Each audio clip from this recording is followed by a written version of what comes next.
Apakah berdosa jika suami istri hanya berencana memiliki 3 anak, lalu setelah punya 3 anak melakukan KB spiral atau apa ini, agar tidak bisa hamil lagi? Gak boleh.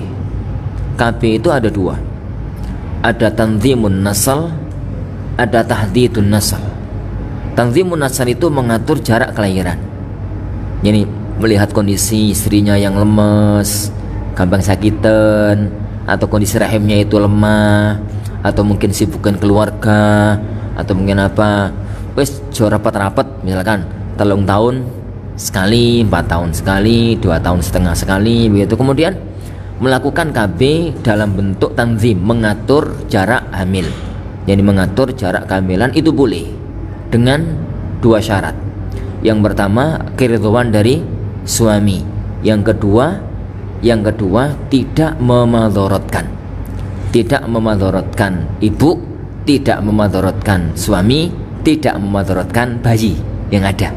Jadi tidak memadorotkan. Sebagian para ulama mengatakan ada hajah, ada perlu untuk mengatur jarak kehamilan. Tapi secara umum KB jenis tanzimun nasal itu boleh mengatur jarak kelahiran. Yang kedua, KB jenis tahdidun nasal. Tahdidun nasal itu pembatasan. Kalau wis batasi aku yang dia anak teluai, kalau wis punya anak 3, terus bagaimana caranya agar gak hamil? Rahimnya diangkat kayak, atau jalur mani ke rahim itu diikat atau diputus atau apalah gitu. Yang penting yani dengan itu diharapkan kuat tidak hamil lagi. Itu namanya tahdidun nasal, dan ini haram. Yang pertama, Allah Subhanahu wa taala menginginkan kita itu punya banyak anak. Bagaimana sabda Rasulullah sallallahu alaihi wasallam, kalau nikah itu dengan wadud dan walud, yang punya banyak keturunan. Yang kedua, anak itu anugerah dari Allah Subhanahu wa taala. Yang ketiga, siapa yang bisa menjamin kalau anak 3 itu urip? Langkau setelah diputus rahimnya, ini dapat 1 bulan setelah itu anak boncengan motor 3-3-nya tabrakan mati. Ini maka sangat yani itu dalam kondisi itu, jadi maka jangan sampai ada proses tahdid, pembatasan. Jadi pembatasan yang bisa dilakukan itu adalah tanzim, mengatur jarak kelahiran. Dan yakinlah para ikhwan sekalian, rizki Allah yang ngatur.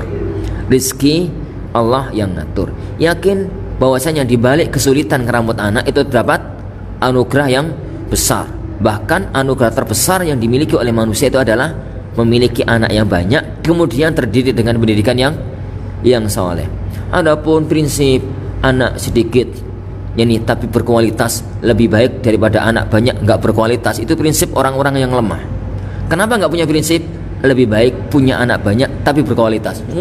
Jadi prinsip itu yang tinggi, jangan punya prinsip yang lemah. Kenapa harus punya pilihan yani sedikit tapi baik, banyak tapi jelek?